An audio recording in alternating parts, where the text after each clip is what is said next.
How's it going, everybody? Hello. We are back with episode 4 already. Today, since we wanted to, our last video, in case you missed it, was about us training for marathons and how that all went and everything. And so, to piggyback off that, we thought we'd talk about charities that are close to us that we would like to share with you. There's supposedly, I don't know how true it is, but supposedly there is a Chinese curse that goes, "May you live in interesting times." And I think we're certainly living in interesting times. That is for sure. We have, obviously a global pandemic, and there's a lot of unrest and political controversies and this and that. And so one thing we thought made sense is that instead of dwelling on, the negative things and the anxieties that people are feeling, might make more sense to talk about positive things, like what can you do in difficult times that might make a difference. So that's sort of our idea. We have a handful of Notes. some notes and some suggestions of organizations that we think are doing some good work. So we thought we'd start obviously with Team in Training, which is where we raised money for when we ran for the marathon. For those of you not familiar with that, they raise money for the Leukemia and Lymphoma Society. So we've been affected by people who have suffered from that, and even before we got started, and then during got started. So they're a great charity because they give almost all the money back to the charity. If you look at, organizations that rank charities, I think Charity Navigator is one. The Team in Training tends to be ranked very high in terms of the amount of money per dollar that's donated that goes directly to the research, helping out family members who needed transportation to get treatment, things like that. So really, just a high level of return on your investment, so to speak, return on your charity dollar. Definitely. And then the next one. So I was just gonna to follow up on that. They're on Instagram. They're at Team in Training, all run together. That's the national organization. They have branches all over the place. There's an Illinois branch that obviously we trained with, and the organization that they are raising money for is the Leukemia and Lymphoma Society of the United States, which is on Instagram at LLSUSA. LLSUSA.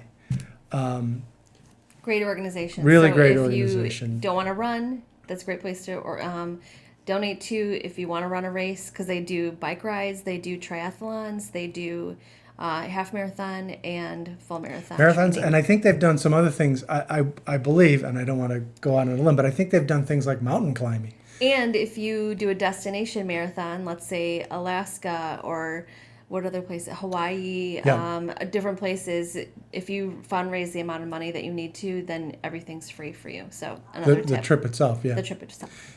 We made it all the way to Champaign. Yeah. So that was and fun. And the Chicago Lakefront. Well, and the Chicago Lakefront. Chicago. But do you want me to take it from there? So another organization that I followed and been and made donations to and so forth for many, many years is the Iraq and Afghanistan Veterans of America, IAVA. If you're not familiar with this organization, they are the largest nonpartisan veterans organization for post 9/11 veterans, and they do amazing work. They are laser focused on issues that affect veterans. They do not get bogged down in, all the political controversies that go on. Which can happen. Right, but they really, really, really just are completely dedicated to that mission. And it's really extraordinary. Just a little bit of background. I actually stumbled across this organization before it really was an organization. In the early days of the wars in Iraq and Afghanistan, the Department of Defense was a little behind the curve in terms of, paying attention to what active duty military personnel were posting online. So, in the early days, there were a number of websites where people, you might have soldiers and Marines on a forward operating base, in Kandahar province, writing a blog about what their experiences were. Eventually, the Department of Defense sort of, reined that in a bit. But one of the websites that I came across in probably 2004 Yeah, it was a long time yeah, ago. it was a long time ago. It was called Operation Truth. And it was started in part by a guy from New York called by the name of Paul Rieckhoff, who you may have heard of. He's been on TV a lot. He's been on everything from MSNBC to CNN and everything else. He's himself is a fascinating guy. He was essentially an investment banker in New York who was in the Army Reserves. And on 9/11, because he had training in the military as a first responder, he went to Ground Zero and helped out. And then he ended up going back into service, active duty. I guess because he's an officer, you wouldn't call it re-enlisting. I don't know what the Right. exact correct term is. But he's in the Army, went to Iraq. He wrote a book about his experiences in Iraq called Chasing Ghosts. But anyway, he started this website with some other folks who were still in active duty. And initially it was sort of a clearinghouse where people in the military could just write about their experiences and share concerns and things like that. And it was amazing to be, sitting at my desk in the Chicago suburbs and looking into this window of what these folks were going through in, combat situations. But it evolved into this organization, Iraq and Afghanistan Veterans of America. Mr. Rieckhoff was the original executive director. He's since moved on to start his own podcast, which is really great. But in any event, it's a fantastic organization. Great organization. Just one little thing in particular that resonates with me. I never served in the military. My dad was a World War II combat vet, but and his brother, my uncle. But one of the things that really impresses me with the organization is it's not just their dedication to anything that might affect post 9/11 veterans, but it's particularly the way they handle complicated and difficult issues, like, for example, mental health issues among people Right. who've served or are currently serving. So they've been very, very active in pushing to destigmatize, the need for mental health services and to make sure people get the mental health care that they need, while at the same time, doing everything they can to avoid, playing into a stereotype of veterans as people who have had, traumatic experiences and are somehow or another, sort of fragile as a result. So in other words, they strike this great balance between providing as much service as they can for people with as much dignity as possible, while not stigmatizing anyone who might need help or creating, this false impression about veterans generally. So I think that means a lot, and they've really pushed the idea. One of the saddest, side effects of our various military adventures over the past few years is there's been very high incidence of suicide among active duty military and people who've come back. And if you've ever, had anyone in your family affected by suicide, if you've ever lost somebody to it, it's just a terrible tragedy. And so that was one of the things that really appealed to me about this organization, is because they do such a good job of highlighting these issues, trying to get help for people, but also, being very, very careful about the way they present the issues to the public so as not to stigmatize the people in uniform. And, again, doesn't matter how you feel about various decisions our political leaders have made in regards to the Middle East or whatever, these folks are our responsibility. If they wear the uniform and they take an oath to uphold and defend our Constitution, they're our responsibility, and we got to take care of them, regardless of any political issues involved.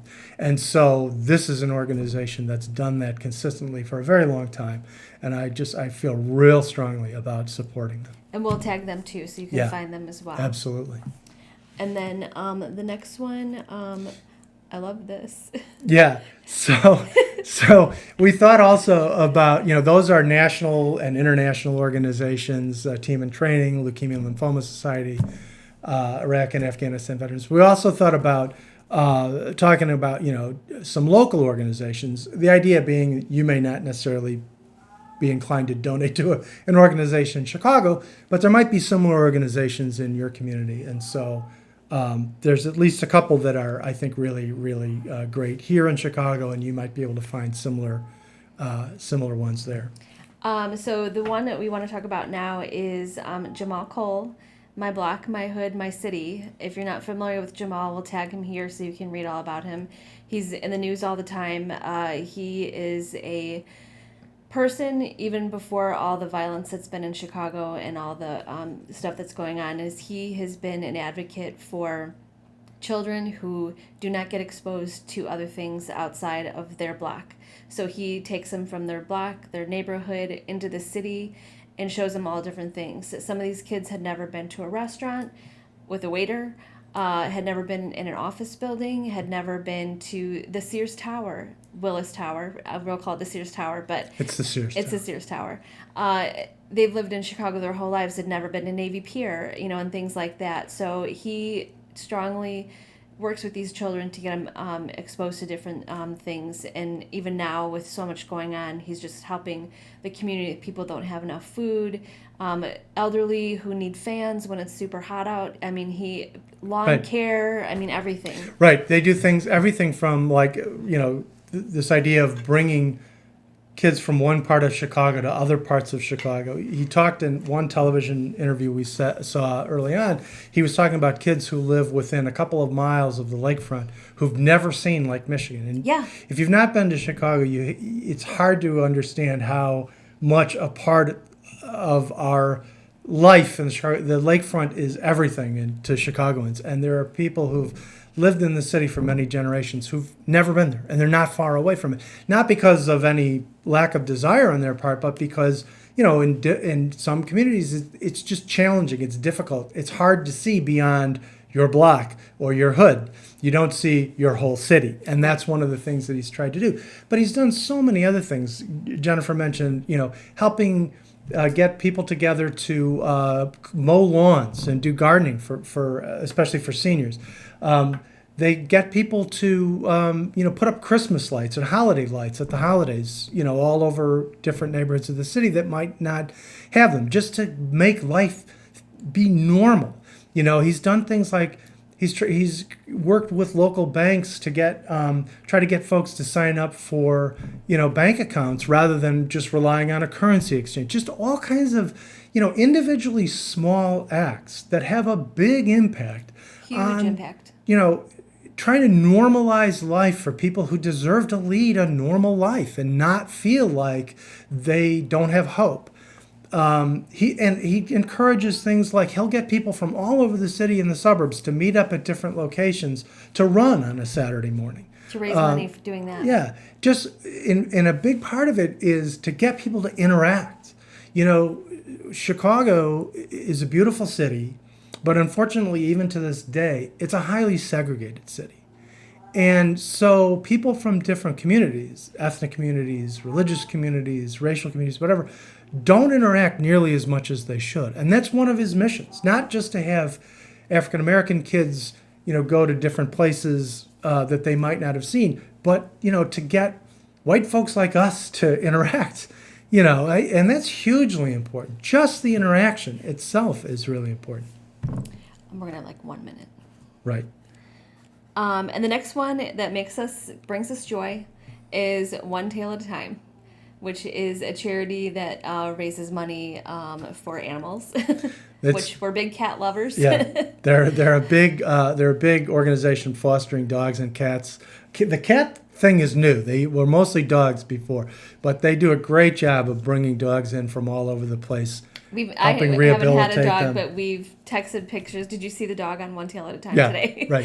And if you ever follow the kid from Iowa, Gideon, who has the I've Pet That Dog account, they've worked together a lot actually, because he's come to Chicago and they support each other. But if you like dogs and cats, that's a great organization. There's probably something similar in your community. So those are a few of the ones that we just wanted to highlight. If you can give, even $5 helps. Doesn't have to be hundreds and thousands of dollars, because every dollar adds up. But we'll tag and we'll share all these pages. Please follow them because they're all doing great things. Thank you. Good night, everybody. Bye.